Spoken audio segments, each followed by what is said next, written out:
Muy buenas noches a todos los que se encuentran con nosotros observando desde sus casas. Buenas noches a todos los que se encuentran con nosotros en esta llamada. Es un placer para nosotros iniciar esta conversación sobre básicamente la conmemoración de los 199 años de la consumación de la independencia. El día de hoy, 27 de septiembre, iniciaremos con una frase introductoria hacia esta conversación. El único deber que tenemos con la historia es reescribirla. Oscar Wilde. Mucho hemos conocido sobre la independencia de nuestro país, pero son pocos aquellos que tienen esa facilidad para hablar y responder de manera precisa y con datos históricos sobre lo que evidencia los actos, momentos y personajes de nuestra historia que fueron clave o fueron malinterpretados por aquellos que dicen estudiar la historia. Es necesario visualizar toda la paleta de colores en un tema que es tan controversial, puesto que define la propia soberanía mexicana y que sin duda alguna a lo largo de los años a todos los mexicanos nos ha instruido desde el momento de la escuela primaria hasta nuestros tiempos una línea indiscutible y sin crítica sobre la historia oficial del movimiento de independencia. La crítica hacia nuestra propia historia forma el carácter de aquellas personas que conocen a su país y que saben que no pueden dejarse guiar por lo que te dice un libro de texto que ha sido manipulado por otras personas y que desean que te quedes con el conocimiento oficial antes de que tengas la capacidad de criticar sus palabras y el origen de todas las cosas. La historia de la independencia de México no es más que la historia del nacimiento de nuestra nación como la conocemos hoy y su evolución a través de distintas etapas en las que es necesario mantener abierta la cabeza para conocer las verdades incómodas sobre personajes, sucesos, derivados, hasta la fecha que han sido satanizados y quizás deban corregirse. Es por eso por lo que hoy tenemos con nosotros a Jesús García Ávila. Es licenciado en Derecho por la Universidad Nacional Autónoma de México, licenciado en Historia por la Universidad Autónoma de la Ciudad de México y biógrafo de Miguel Miramón. Es un gusto tenerlo con nosotros y sin duda alguna iniciaremos esta charla, este conversatorio con una pregunta. ¿La historia debe estar o puede estar sujeta a una línea la cual es inmutable o prácticamente incuestionable? Hola, buenas noches, muchísimas gracias por la invitación. Es un placer estar con ustedes compartiendo. Muchísimas gracias también por la introducción. A tu pregunta, sí, la historia en un uso político y para satisfacer a determinados sectores sociales, sí tiene una línea que va o tiende a justificar a este determinado sector social que se encuentra anquilosado en un poder o que se encuentra sostenido, ¿no? En este caso, por un poder, bueno, está en un poder sostenido por la historia, ¿no? Y esta historia se va escribiendo alrededor precisamente de hechos, circunstancias, narraciones, obviamente trabajos históricos, los cuales hacen que este discurso histórico sea como el motivo por el cual este sector social, obviamente no estoy hablando de uno actual, sino incluso puedo hablar más o menos como del siglo XIX, siglo XX, en el caso del México, se tiene que estar justificando esa estancia en el poder. Si nos vamos a los tiempos modernos, ustedes estarán, si están al pendiente de las conversaciones mañaneras, el presidente hace mucho lenguaje, mucho lenguaje o énfasis al discurso histórico, pero un discurso histórico pues ya vetusto, anacrónico, del siglo XIX, que en realidad para los días que estamos viviendo, para los tiempos tan álgidos que hoy nos enfrentamos, pues como que el sentido no tendría mucha cabida, ¿no? Y sobre todo en una cuestión de divisionismo histórico.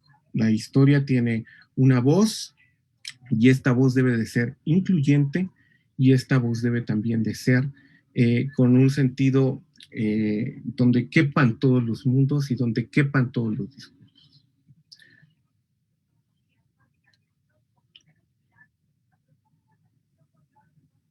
No sé si tengas Vale. alguna.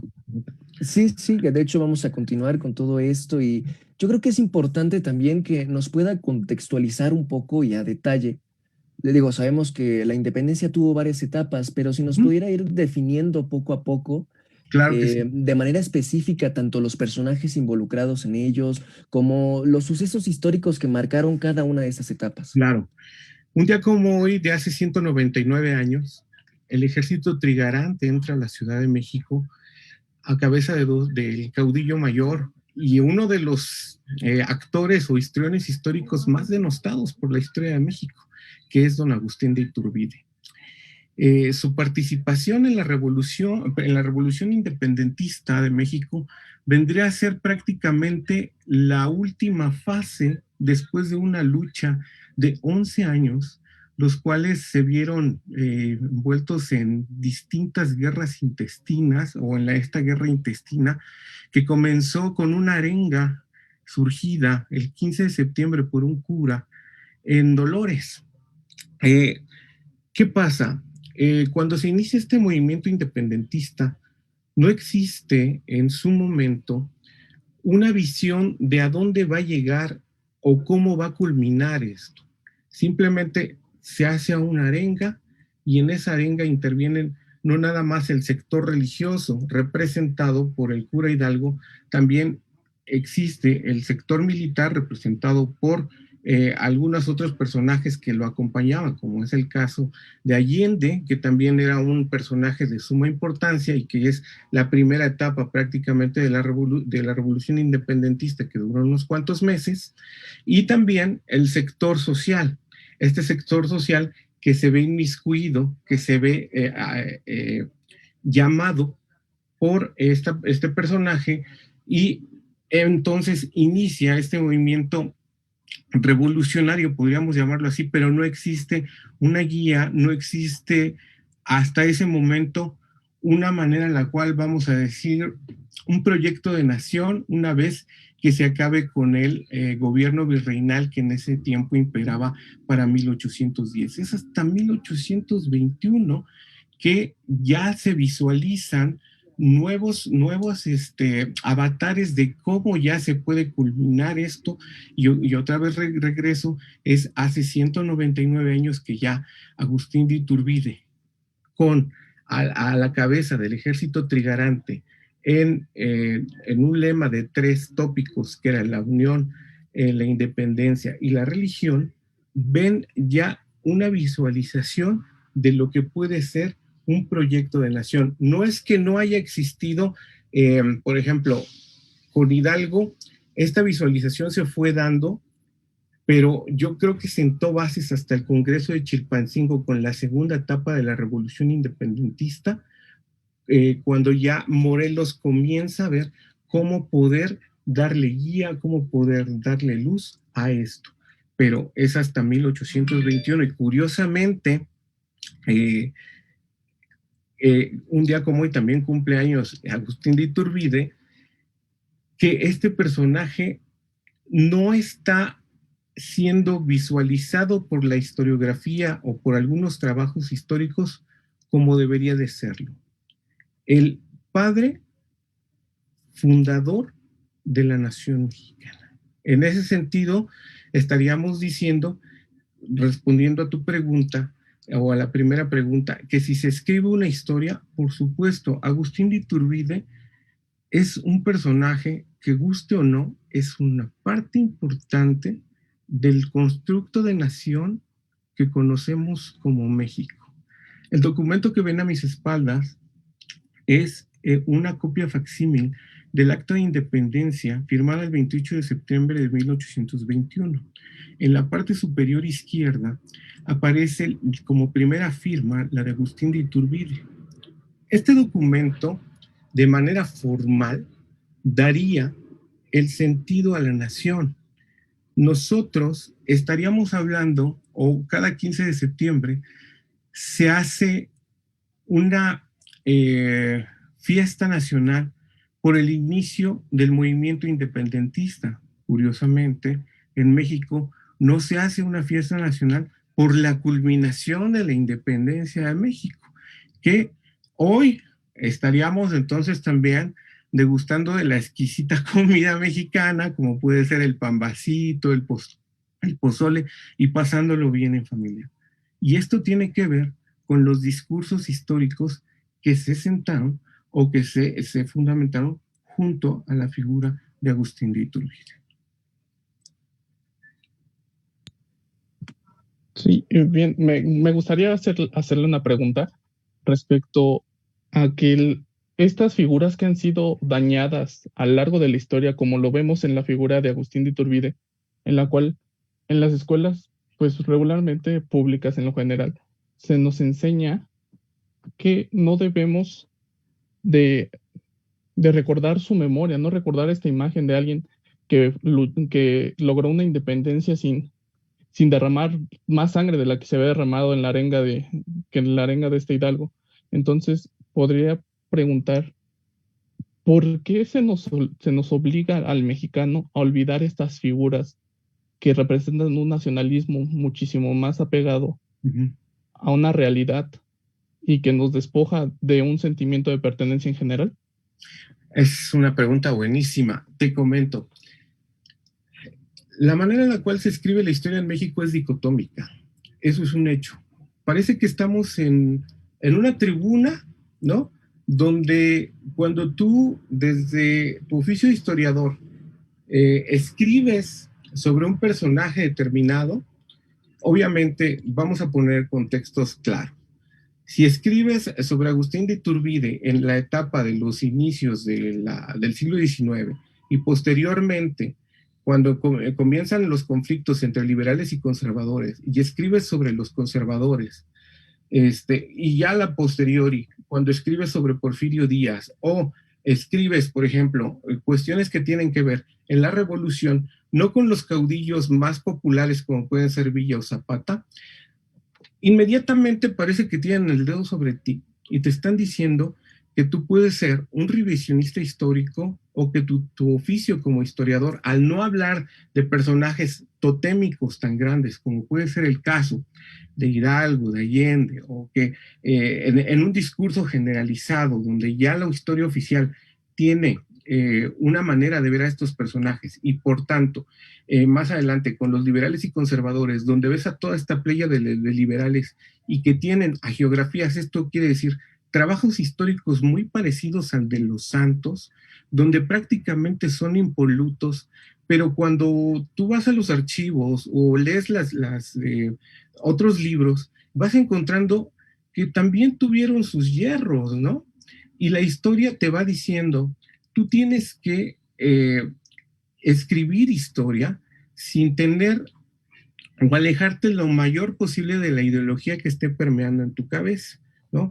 Nuestro oficio de historiador tampoco es llegar y poner un documento nada más así y decir, mira, esto es lo que dice el documento. No, nosotros tenemos la obligación de interpretarlo y que la historia, para cuando llegue con un lector, sea una historia que sea con un lenguaje entendible y que también sea la historia lo más objetiva que se pueda. Entonces, cuando tú te encuentras con este tipo yendo a tu pregunta, de acciones que se presentan en la sociedad, que se presentan no nada más en la sociedad, sino desde que eres pequeño, a ti, por ejemplo, te dicen,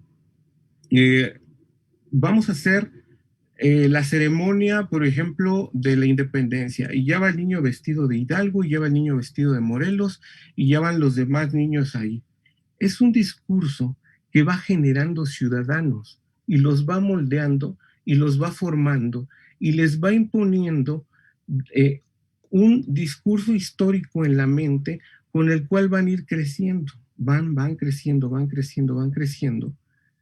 Pero el error es que más adelante, en una ¿cómo te digo? En la escuela, cuando tú comienzas a tener un poco de pensamiento crítico y empiezas a querer preguntar el por qué este personaje sí y este personaje no dentro de la historia, este es el gran problema que se enfrenta la historia de México. No existe un pensamiento crítico. Y no es que falte, no es que hierre, no es que no haya docentes que lo muestren, que lo enseñen. Por supuesto que lo existe, que hay muchos.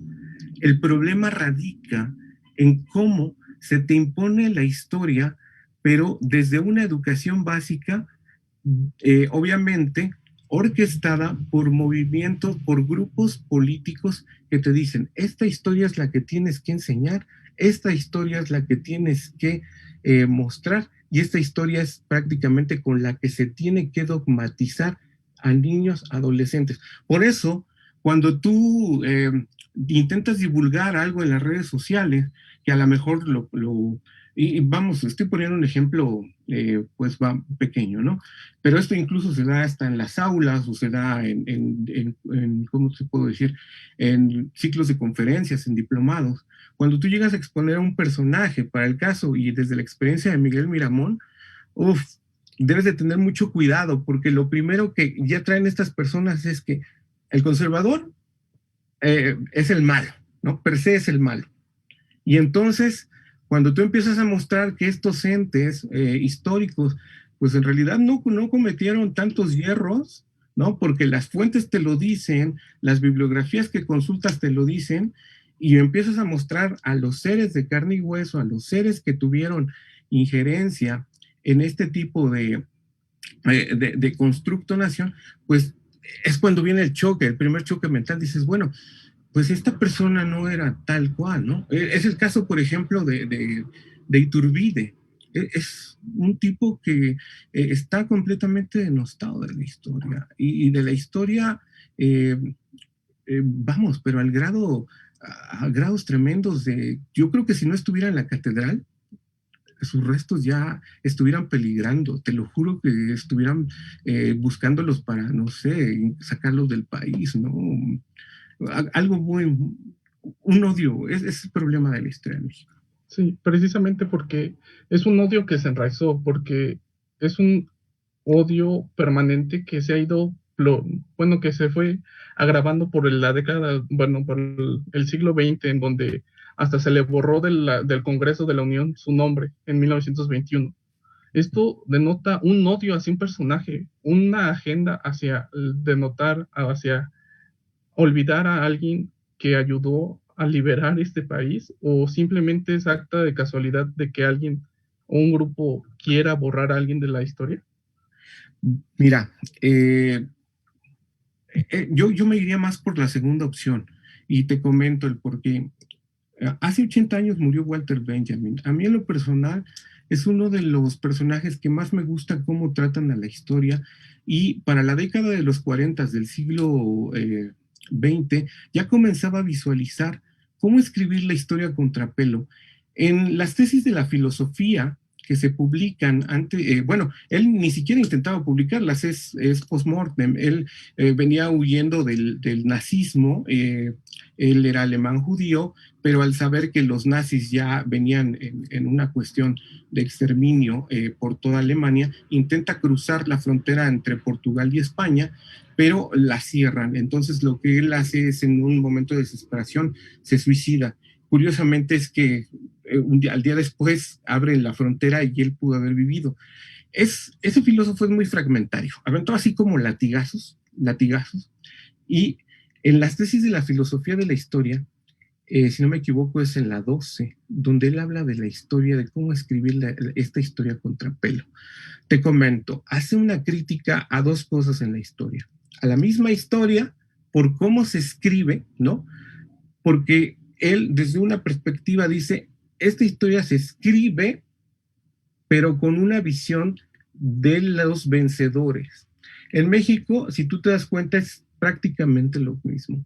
Se escribe una historia de los vencedores, pero los vencidos están doblemente derrotados. Por un lado, están vencidos por estos que ya que vencieron por primera vez, o aquí están derrotados, y por segunda, en el momento en el cual tú quieres realizar el oficio de historiador y te das cuenta que ya existe muy enraizada en la mente una manera de cómo hacer historia.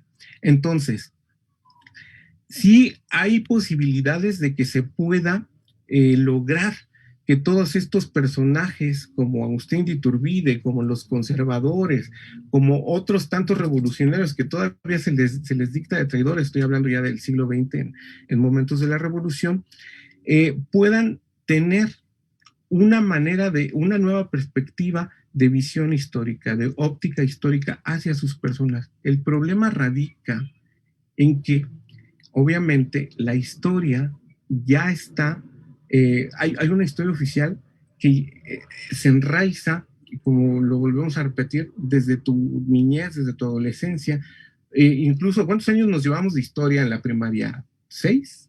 Otros 3 más en la secundaria y otros 3 más en la preparatoria, ¿no? Estamos hablando, imagínate, 6, 9, 12 años de historia. Quizá cuando tú ya llegas a la universidad y te decides por unas carreras de humanidades, puede abrir tu óptica y ya tienes una nueva manera o una nueva visión.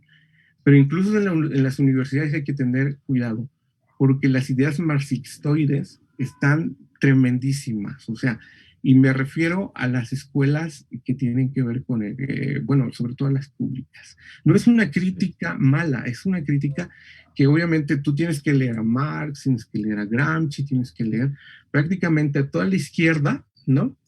Y te tienes que aprender los movimientos revolucionarios de los 60 y toda tu mente tiene que ver con la revolución, toda tu mente tiene que ver con eso. Pero oh, curioso, cuando sales de la universidad te das cuenta que las ideas marxistoides, pues sí están padres, pero cuando ingresas ya a la realidad es donde dices, o sea, la realidad sí es otra, nada tiene que ver con esto. Y esto es precisamente, se tiene que escribir la historia a contrapelo y el oficio de los historiadores, perdón, y la responsabilidad de los historiadores, en tanto historiador, es mostrar la historia lo más objetiva posible que se pueda. Si no, si tú vas a ser vencido por tu ideología, y estoy hablando ya de cuando, por ejemplo, esta ideología de izquierda, si te sigue permeando, que no es mala, o sea, a final de cuentas no es mala, tú lo puedes hacer, pero si te intentas alejar, te intentas mostrar a los personajes históricos tal y como son, todos vamos a salir ganando, todos vamos a tener una historia no de vencedores, no de vencidos, vamos a tener una historia muy objetiva y vamos a tener una cordialidad, una amistad con la historia, vamos a superar los traumas que tenemos en la cabeza, porque esos son los traumas que tenemos. Esto de decir, este fue el bueno y este fue el malo, es un trauma. Así, mientras nosotros no superemos ese tipo ¿por qué no los vemos como personajes históricos y decimos, este histrión hizo esto por la nación y este otro hizo esto por la nación también? Y entonces hacemos la compatibilidad de ambos, de estas percepciones, y mostramos a los personajes de esa manera, y créeme, todos vamos a salir ganando. Sí, y precisamente lo menciona San Agustín en alguna de sus cartas, diciendo que somos hijos de nuestro tiempo. En este sentido, nosotros no podemos criticar a un personaje si no comprendemos la realidad en la que vivía. No podemos entender sus decisiones si no comprendemos la realidad en la que se vive. Entonces, nosotros, al no conocer esta realidad, lo menciona muy bien José Vasconcelos en su libro de Breve Historia de México, dice que en México se vive un culto hacia los perdedores. O sea, no nos mencionan a los que realmente hicieron, como lo podemos tomar como ejemplo a Porfirio Díaz en la batalla de Zaragoza, donde él tuvo en la batalla de Zaragoza, donde él tuvo un protagonismo muy importante para ganar esta batalla, pero no se le menciona. Al que se le menciona es a Zaragoza, o en el sentido de Miramón, se le tacha de traidor por ir a Europa a pedir ayuda, pero no se le menciona a la contraparte de Benito Juárez, que fue con Estados Unidos a pedir ayuda. Cierto. Entonces, no sé a usted qué le parece esta frase que menciona José Vasconcelos, en que en México se vive un culto hacia los perdedores. Es buenísima. De hecho, para el siglo XX, si me permiten mostrar unas imágenes de unos libros, yo recomendaría para la gente que esté interesada o ávida en la lectura, y es muy tranquilo, por ejemplo, este librito es de Edmundo Gorman, que se llama México, el trauma de su historia. Es un, ¿cómo te digo? Es un remanso a la historia oficial que tiene mucha... no filosofía, sino tiene mucha crítica a la historia oficial. Y entonces cuando tú lees este tipo de cuestiones, te das cuenta que sí, en México, hasta el día de hoy, y viniendo del primer mandatario, todos los días la historia es una pelea. Todos los días la historia es divisionismo. Todos los días la historia tiene que convivir, todos los días se tiene que loar al héroe y todos los días se tiene que fusilar al villano. No hay día que no pase eso. Y los orgánicos que están tras el presidente parece que tienen este discurso, y me refiero a los orgánicos históricos. Todos los días tienen que estar manifestando este divisionismo en contra de... Ya no vivimos en el siglo XIX como para estar hablando de liberales y conservadores, de entrada. O sea, eso ya pasó.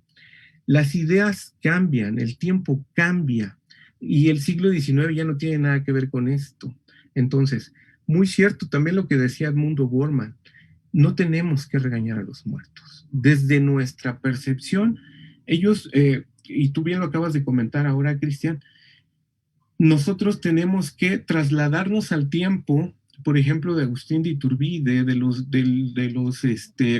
ya de gente que tuvo la última fase, me refiero a la independencia y posteriormente las demás, en donde se fue construyendo el México, ¿no? Se fue haciendo un eslabón de este México hasta Porfirio Díaz, cuando logra estabilizar el país. Si tú te das cuenta, todo el siglo XIX es un siglo de constantes luchas intestinas, todo. Pero ¿quiénes provocaron estas luchas intestinas?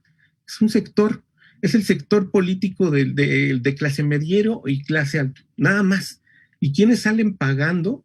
Pues los subalternos, la gente de hasta abajo. Porque no me digas, por ejemplo, que el cura Hidalgo entraba a pecho franco a las balas de los realistas, ¿no? O no me digas, por ejemplo, que Benito Juárez también agarró, o sea, sí se supo que estuvo en las Guardias Nacionales, pero no, o sea, no agarró bayoneta a Guillermo Prieto, no agarró bayoneta el Lerdo de Tejada.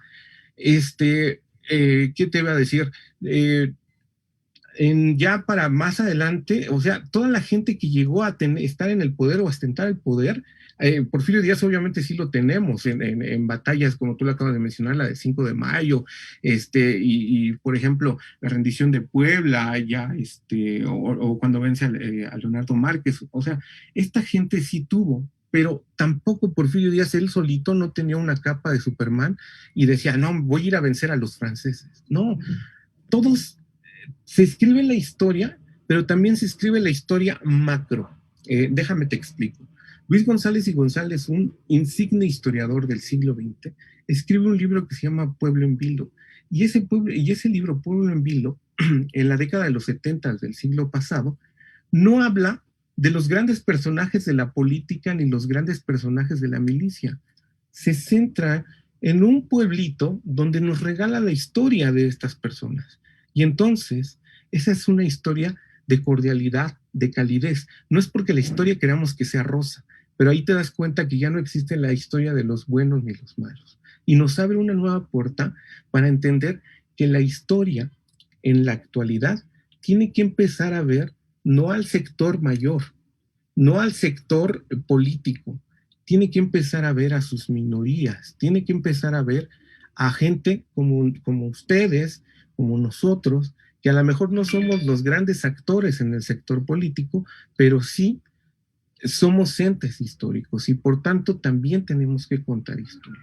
Entonces, esta corriente se llama la de los subalternos, está más o menos desde 1970, se está dando, y todo viene, si más adelante, a ver si puedo hacer una breve acotación sobre la microhistoria, y todo eso viene precisamente porque ya todos estos discursos históricos de las grandes loas, de las grandes hazañas, de las grandes batallas, ya están siendo anacrónicos y vetustos, pero en México parece que vamos a pasos agigantados a no hacer desde, no sé, yo digo que la academia sí debe de estarse enseñando una nueva manera de escribir historia, ¿no?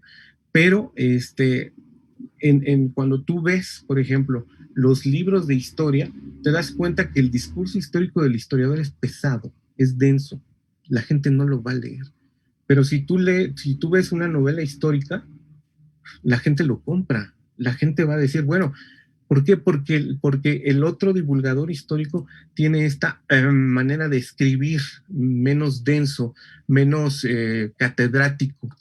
Más sin en cambio el historiador escribe fuerte, escribe pesado, presenta datos duros, presenta datos elevados, y obviamente vas en la quinta, décima página y luego con el tecnicismo histórico dices, no, mejor me leo esta novelita que está más bonita, aunque todos sabemos que es una novelita, que no va a traer a lo mejor mucha información fidedigna, pero a final de cuentas te vas a quedar más con este tipo de discurso histórico, un poco más dulce, un poco más meloso, y ese es el otro problema de los historiadores, la manera en la cual escribimos y divulgamos la historia.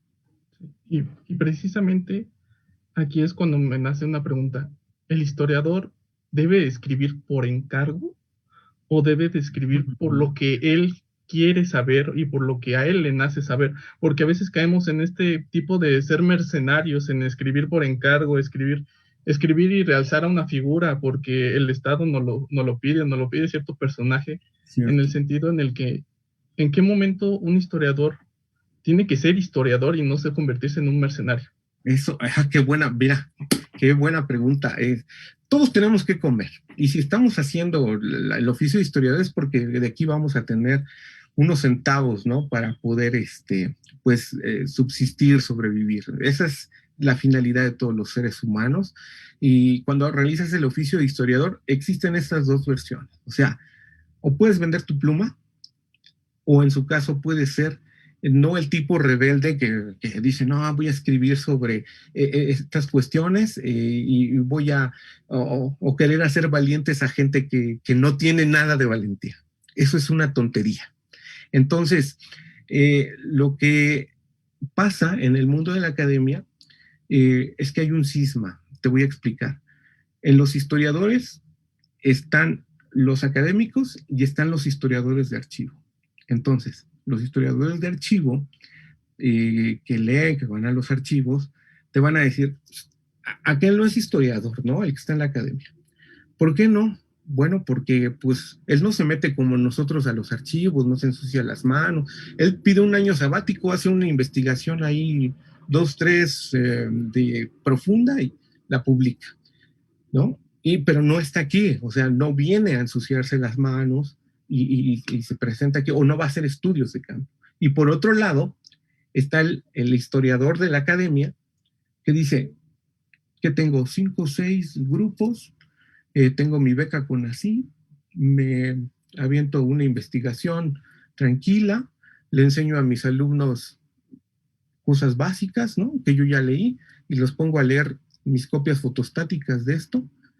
La cuestión radica en el pensamiento crítico que te vayan generando esos académicos. Obviamente, el mundo del académico vive en una zona de confort, ¿no? Porque dice, bueno, yo tengo mi seguridad social, tengo mi beca CONACYT, tengo esto, puedo hacer 1, 2, 3 congresos y puedo publicar en este momento.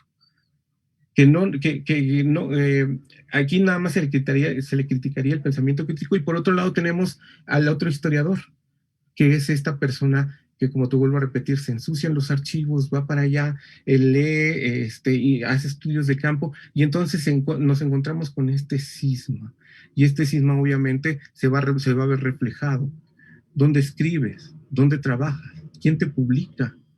¿Dónde conferencias? ¿Dónde das clase? Y entonces ahí ya empieza también esta cuestión que tiene que ver con que si tú das, por ejemplo, clase en el ITAM, ya eres un historiador de derecha. ¿Qué? ¿No? O si tú das clases en la UNAM, eres automáticamente un historiador de izquierda. ¿Por qué? O sea, eso creo que tiene más que ver incluso con tu misma formación como persona. ¿Qué es lo que cuáles son tus convicciones y qué es lo que tú crees conveniente para poder hacerlo. Para mi caso, pues yo no me caso ni con uno ni con otro. Entonces, yo prefiero así con ustedes platicar de historia de la manera más relajada. Y me han dicho, por ejemplo, que yo soy un historiador de derecha por escribir sobre el Miramón, ¿no? Pero por otro lado, si vieran, por ejemplo, las publicaciones que he hecho para, o los artículos que he escrito, se dan cuenta que también tiene mucho que ver con cuestiones de izquierda, pero a mí en lo general me interesan mucho más las cuestiones de los subalternos, o sea, yo ni con Dios ni con el diablo. A mí me interesa sacar. Hace poco subí un hilo sobre unas personas que estuvieron en la guerra de 1847 y que no tenían absolutamente nada que ver ni con la milicia ni con la política. Pero estas personas te están dando una nueva perspectiva y a mí me encanta, por ejemplo, hablar de las sociedades subalternas. Esa para mí sería mi línea de investigación. Ok, y usted podría mencionarnos si desde su percepción nota que el historiador tiene una obligación con el país, con la sociedad, de mostrarle de dónde viene para saber a dónde va. Oh, por supuesto. Creo que y no nada más los historiadores, creo que todos los profesionistas tenemos esta obligación con la sociedad. Sí, yo creo que todos los historiadores tenemos una obligación para con ustedes, pero también creo que nuestra principal obligación es con la historia, y con esta historia que no tiene nada que ver ni con los buenos ni con los malos, sino con una historia objetiva, lo más prístina o lo más clara posible, donde ustedes puedan visualizar a los personajes de carne y hueso, no hacer juicios de valor antes de conocerlos. Me refiero a no estarlos señalando con un dedo flamígero antes de que sepas en realidad quiénes fueron. Entonces, eso hace mucho daño y esa es la responsabilidad del historiador. Tratar de alejarse lo más que se pueda de sus ideologías y escribir historia, divulgar historia, platicar historia desde una perspectiva conciliadora, desde una perspectiva objetiva, desde una perspectiva crítica, desde una perspectiva de aprendizaje, de enseñanza y desde una perspectiva donde todos salgamos ganando.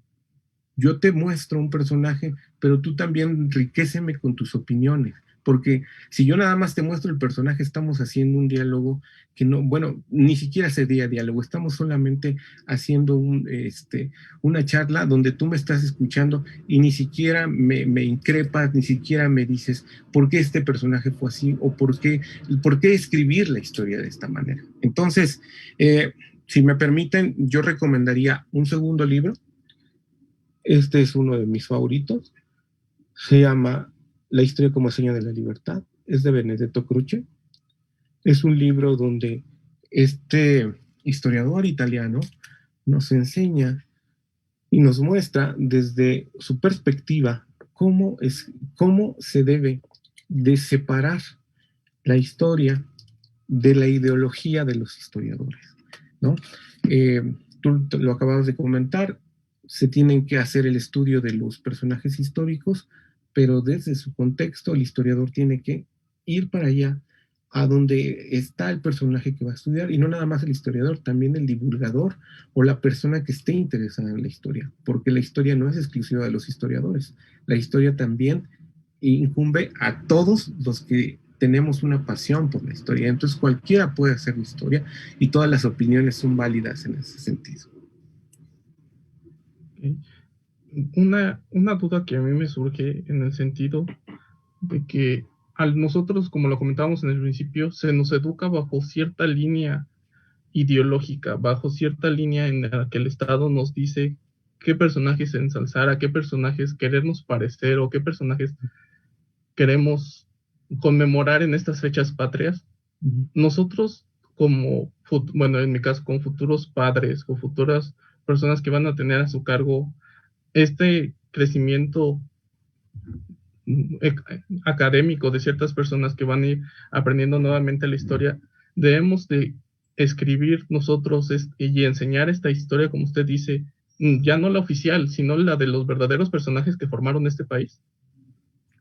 Sí, creo que Los historiadores otra vez volvemos a tener responsabilidad en esto, pero también este discurso histórico que hemos venido o que se ha venido generando, no nada más en la independencia, sino, por ejemplo, tú te das cuenta desde la conquista, y inmediatamente si yo te digo la época prehispánica, vas a pensar en un mundo rosa, en una cuestión que tiene que ver con prácticamente un imperio azteca paradisiaco, y cuando llegaron los españoles, llegaron como diablos y acabaron con todo, ¿no? Esa, ese discurso histórico tú lo vas a ver incluso reflejado si tú te das una vuelta a Palacio Nacional y ves los murales de Diego Rivera. Te vas a dar cuenta que existe un mundo rosa antes de la llegada de los españoles. Pero cuando empiezas a ver, por ejemplo, que los mexicas eran opresores, que eran gente que tributaba, gente que pues ponía el pie a las comunidades o a las otras comunidades sí que eran vecinos de ellos, pues te vas dando cuenta que cuando llegan los españoles, estas comunidades que estaban sometidas por el imperio mexica, pues en realidad vieron a sus libertadores. Posteriormente, cuando te das cuenta quienes, por ejemplo, terminan el movimiento independentista, pues te das cuenta que también son gente que tuvo injerencia o que tuvo esta ambición de querer hacer una mejor nación. Lo que a nosotros nos hace es enseñarnos una parte de la historia, o nos van enseñando cuestiones fragmentarias y nos van educando con eso. ¿Para qué? Nosotros obedecemos leyes nacidas en un estado mexicano, pero también sabemos que cuando vemos la bandera, sabemos el significado que ahora les dan, que creo que el verde de los pastos, ¿no? El rojo de la sangre de los héroes y el blanco de la paz. O sea, ni siquiera tiene nada que ver con el principio de la insigne bandera del ejército trigarante. Y posteriormente también nos enseñan un himno, ¿no? Y nos dicen, tú eres mexicano porque tienes una bandera, tienes un himno, sabes las delimitaciones de un territorio y sobre todo, tienes un INE. Entonces ese INE te hace un ciudadano mexicano y por lo tanto tú ya tienes toda esta carga identitaria de que tú eres mexicano por estas cuestiones que te estoy diciendo. La cuestión radica en que, por ejemplo, el que yo cante o no cante un himno no me hace menos mexicano. El que yo tenga o no tenga una bandera en mi casa no me hace menos mexicano. El que yo coma o no coma pozole tampoco me hace menos mexicano. Lo que nos hace en realidad mexicanos son los actos que tenemos de civilidad para con la sociedad, la responsabilidad desde nuestras profesiones para con la sociedad y también para con nuestra familia, y obviamente la ética, la moral y los valores que te dejan en casa. Si tú no tienes ese tipo de cuestiones, mira, podrás ser el mejor profesionista, el mejor escritor, lo que tú quieras. Eso no tiene nada que ver. Hace poco veía a un escritor que estaba desdeñando a otro gran escritor también, diciéndole que él era menos ciudadano porque el primero decía, yo sí tengo mi INE y yo sí yo sí cumplo con mis requisitos fiscales. O sea, la verdad es que todos somos mexicanos en tanto todos pasamos por una dogmatización ideológica que tiene que ver con la historia. Entonces, vamos a seguir siendo mexicanos y no importa cuáles sean las cantidades, siempre y cuando nosotros sigamos teniendo nuestro papelito y nos identifiquemos con el territorio, con el himno, con la bandera y con la historia, ahí seguiremos siendo mexicanos. Lo que tú comentabas, y para cerrar este breve comentario, es, tenemos todos una responsabilidad. O sea, y no importa la profesión, no importa el oficio, todos tenemos que sacar adelante este país, ¿no? Este país no va a salir ni con la cuestión que tiene que ver, es que los políticos no lo van a hacer, no les vamos a dejar tampoco esa responsabilidad a ellos, porque son gente que no tiene nada que ver a lo mejor con nuestra forma de vida, ellos tienen otra manera de ver un México completamente distinto al que nosotros tenemos. Entonces, si tú, por ejemplo, vas a dedicarte a una profesión, desde ahí tienes que tener una trinchera. Nosotros los historiadores, nuestra trinchera es hacer una historia conciliatoria donde ya no haya buenos ni malos y solamente entes objetivos que se puedan estudiar y se puedan familiarizar con un Estado-nación mexicano. Nada más. Ok, muchas gracias por este pequeño, bueno, esta charla donde hemos tocado muchos temas y la conclusión final que podría yo dar, aunque no fuera oportuno, es que nosotros debemos de buscar esta historia, buscar a estos historiadores que nos lleven y nos muestren a estos personajes que desarrollaron un Estado-nación, el cual se nos ha ido poco a poco negando y se nos ha ido desformando, y por lo tanto lo que ha causado es que no sentamos esta unidad. Tenemos una unidad hacia afuera como mexicanos. Cuando salimos de viaje todos son mexicanos, les celebran, todos somos tequileros, nos gusta mucho la fiesta, pero en el interior se nos olvida este sentimiento de nacionalidad, y es algo que yo siento muy profundamente arraigado a un sentimiento de que nos falta un padre, literal.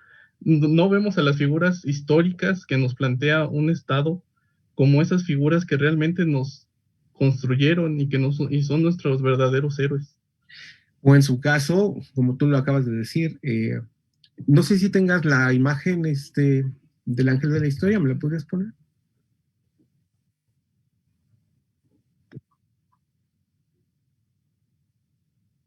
Bueno, hago un breve contexto. Walter Benjamin, en la tesis de la historia, en la número 9, habla acerca de este ángel que vio, que fue pintado por Paul Klee. Y en él vamos a ver, ahorita que me dices si ya está o si todavía no está, a un ángel que está mirando hacia atrás. Este ángel está batiendo sus alas. No, era el Ángelus Novus, ¿no? ¿Dónde está la...? Esa es la imagen. Bueno, esa sí es tan amable. Ok, ahí, si vemos, está batiendo sus alas, y esas alas están generando un caos, están generando en su movimiento, generan que alrededor de él no haya una calma, sino existe una tempestad. Vemos al ángel que también está mirando hacia atrás. Para la historia de México, en un contexto tomando al Ángelus Novus, sería lo mismo. Creo que la historia de México todavía tiene deudas con muchos actores de nuestro pasado. Y en un tema lineal o en una cuestión que tiene que ver con mirar a la historia en un sentido de progreso, o sea, hacia adelante, todavía existe o sea, hemos visto que por ir hacia el progreso hemos dejado deudas históricas que tienen que ver, por ejemplo, con la gente que en realidad tuvo que ver con la culminación del movimiento independentista. Como el día de hoy, como les vuelvo a repetir, existe todavía esta deuda. Más adelante en la Guerra de Reforma existieron muy buenos conservadores, muy nacionalistas, existió gente que dio también su vida por en las aras del beneficio de la nación y en las aras de su progreso. Principalmente me refiero no a Miguel Miramón, quisiera referirme a Tomás Mejía, personajazo, o sea, personajazo increíble. Y posteriormente, siguiendo, viendo el Ángelus Novus, todos estos personajes que no son llamados por la historia o que no están sus nombres en la historia, pero son los entes subalternos, como por ejemplo la gente que acompañó a Hidalgo en los primeros días del movimiento revolucionario independentista, la gente que acompañó a los generales liberales, a los generales conservadores y que dieron su vida y que posteriormente también acompañaron a Maximiliano y que estuvieron ahí, la gente que combatió con Villa, la gente que combatió con Zapata, la gente que combatió con Obregón, pero que no conocemos sus nombres ni sabemos tampoco cómo eran, toda esta gente que combatió en la guerra de 1847 y que la historia nos dice fueron 6 los niños que solamente combatieron como si fueran super niños, y no es cierto, o sea, combatió muchísima más gente. A todos ellos, estas alas del Ángelus Novus las ha callado, y creo que los historiadores tendríamos que dejar un poco de ver a los personajes de grande aura, a estos personajes totémicos, y comenzar a ver a estos personajes subalternos para también mostrar su historia. Y créanme que es una historia muy bonita. En la década de los 70 del siglo pasado, Carlo Ginzburg es el padre de la microhistoria, comienza a ser el padre de la microhistoria, porque deja a un lado todas estas macrohistorias de las que habla Luis González y González, y empieza a hacer esta microhistoria, personajes pequeños. El queso y los gusanos es un libro que nos habla acerca de un molinero italiano de Friuli, el cual empieza a tener el pensamiento crítico del por qué el universo funciona de esa manera. Y posteriormente, en esa misma década, en la India, ya también se empiezan a ver que todos estos personajes subalternos que son factores nodales para la creación de la historia nacional. Hoy día en México tenemos, creo que, 1 o 2 libros solamente que hablen acerca de estos personajes subalternos, y créanme que cuando los lean van a empezar a dejar a un lado a todos estos personajes totémicos tan grandes del calibre de Benito Juárez, del calibre de Maximiliano, del calibre de Villa, del calibre de Zapata. Y entonces vamos a empezar a ver a estos personajes que también tienen una historia que contarnos, y es una historia más arraigada a la realidad histórica, no de las clases más poderosas y políticas, sino de las clases más bajas, y donde, créanme, está increíble conocerlos a todos ellos.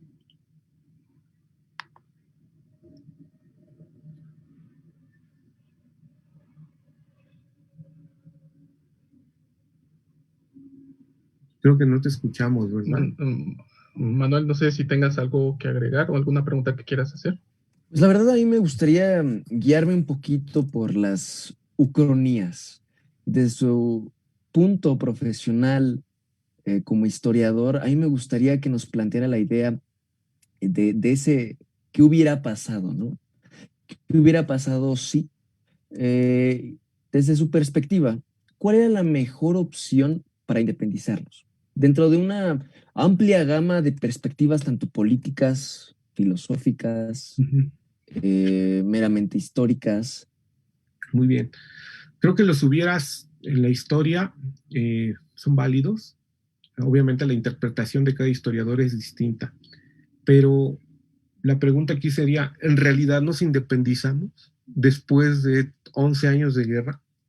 O sea, en realidad México sintió esa independencia después de 1821. Como les vuelvo a repetir, todo el siglo XIX fue una eterna lucha, y en una eterna lucha de poder, a ver quién está aquí y quién está allá.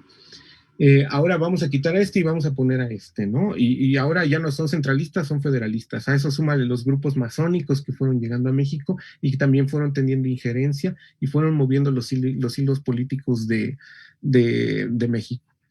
Creo que la monarquía no estaba mal vista, de hecho no estaba mal vista en el siglo XIX, era un proyecto de nación bien dado.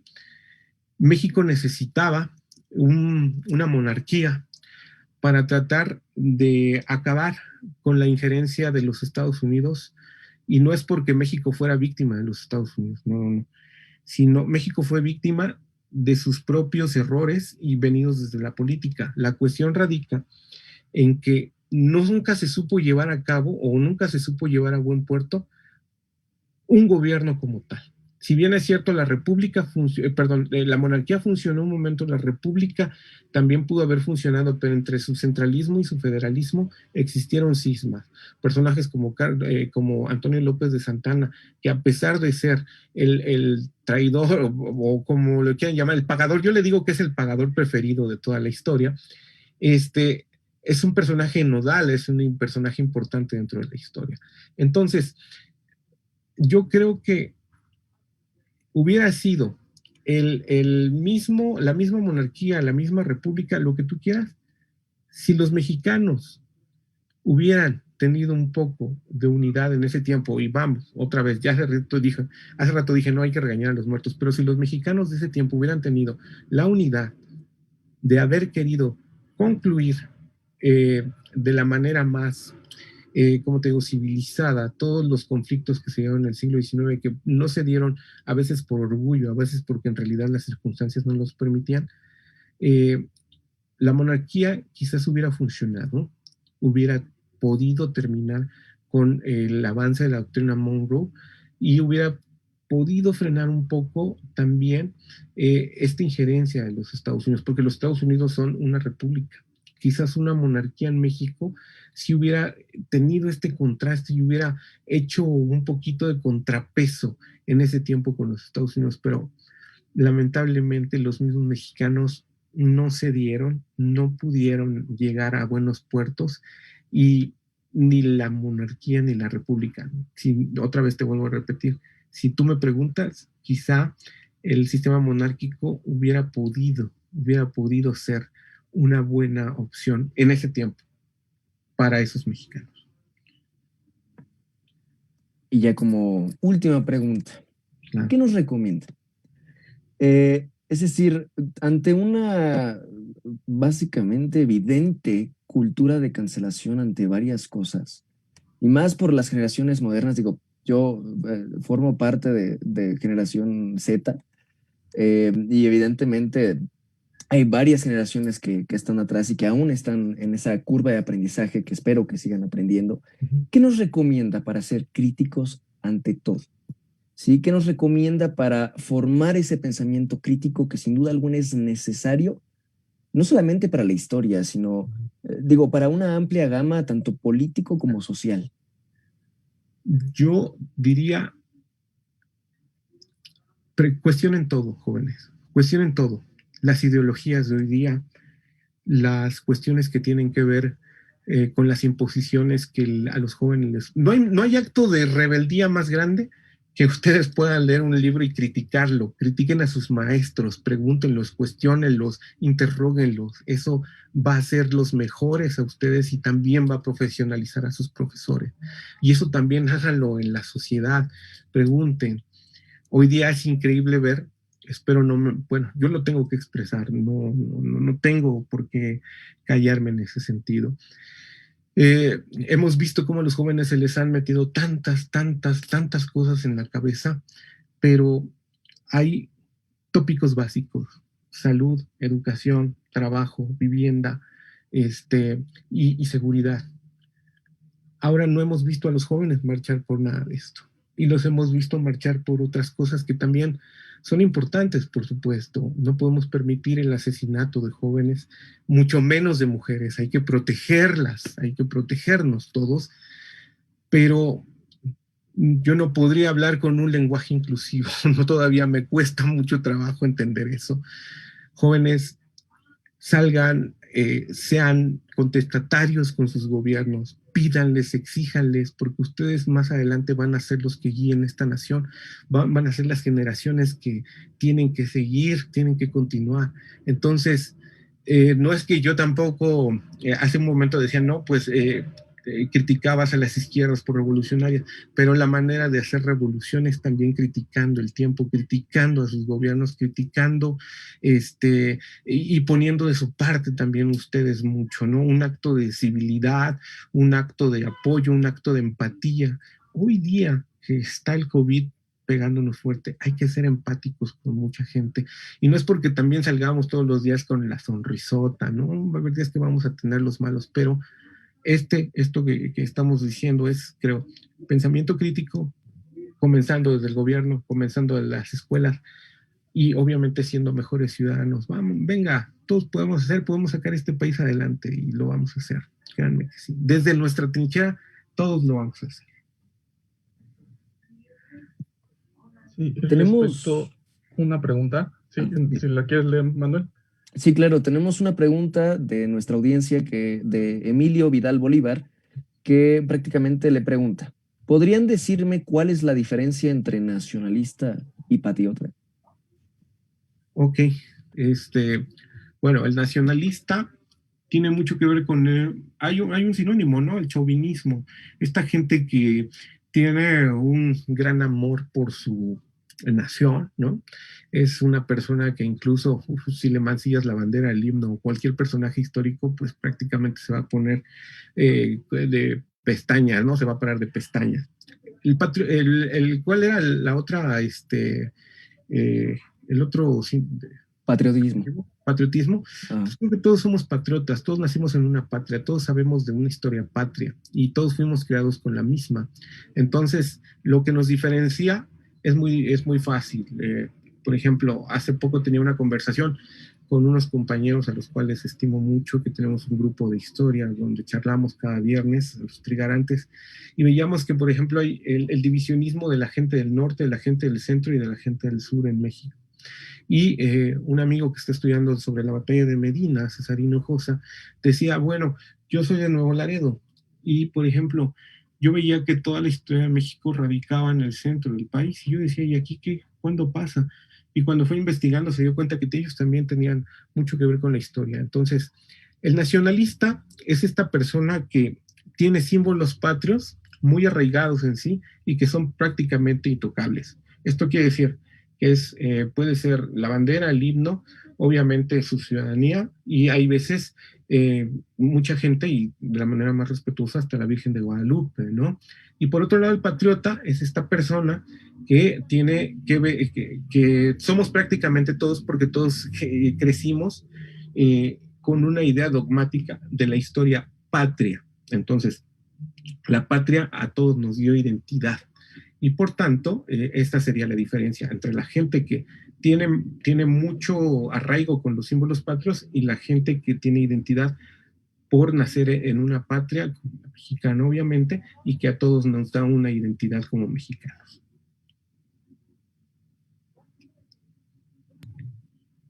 Bueno, pues sin más por el momento, podríamos agradecerle por esta rica plática y enriquecedora que tuvimos y invitarlo a que se repita este espacio, porque como le dije en el principio, no podemos formar un futuro si no sabemos nada de nuestro pasado, y tenemos un pasado con tintes a medias, está nublado, está borroso para gran parte de nuestra sociedad. Entonces, estos espacios nos ayudan a fortalecer este sentimiento de nacionalismo y este sentimiento de patriotas, justamente lo que mencionábamos. Entonces, la invitación está abierta para el tema que usted quiera y cuando usted le sea posible. Gracias. Nos ponemos de acuerdo. Luego nos echamos la de Miramont, ¿no? Sí, estaría muy buena. Esa nos la echamos. Mientras, pues muchísimas gracias a todos ustedes. Pasen una excelente noche. La siguiente recomendación, cada que termino mis charlas, coman frutas y verduras, duérmanse temprano, hagan sus tareas, pórtense bien. Bueno, sí, todo eso, y abrácense. Vamos a ser empáticos todos, y pues, ¿qué les puedo decir? Muchísimas gracias. En serio, estoy muy agradecido. Gracias a usted. Gracias y pasen una excelente noche. Y bye bye. Entonces, esta que sea una y luego nos aventamos las otras. Pero mientras, sí. Abrazotes, ¿sale? A la distancia. Cuídense mucho, por favor. Muchas gracias. Gracias por todo. Hasta luego. Hasta luego. Les agradecemos a todos su presencia.